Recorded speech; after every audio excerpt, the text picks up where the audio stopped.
Ang aking katanungan, Senador, sa kasalukuyan, sabi ng PSA, merong 3.5 milyong Pilipino na walang trabaho, 2.5 milyong Pilipino naman ang nagugutom pag ikay nahalal na presidente ng Pilipinas. With these urgent problems of joblessness and hunger, ano po ang inyong gagawin?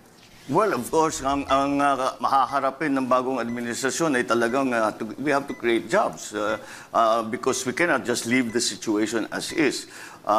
We also nag-uwi tayo ng mga OFW. We're up to about 700,000. Those people who have come home, wala na silang trabaho dahil nawala yung trabaho nila sa abroad. Tapos yung mga gina-graduate natin ng mga estudyante. Kaya talagang ang pinaka-importante ay maparami natin ang trabaho at para pasiglahin natin ang ekonomiya.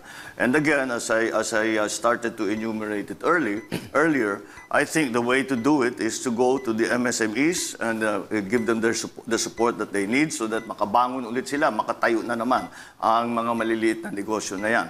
Ang agrikultura is a big creator of jobs. So if the government invests publicly in agriculture, marami yan kasi hindi naman pinag-uusapan yung nagsasaka lamang Pinag-uusapan natin ang mga support systems for fisheries, for livestock. So marami kaagad ang may involved dyan. And it also will take care of the problems that we saw during COVID ng lack of food supply. The other area where we have a big advantage is tourism. Madaling-madali ipagmalaki ang Pilipinas because we have a beautiful country. Filipinos are a beautiful people, and it's very easy to bring the Philippines to foreigners and to explain to them that this is a good place to be.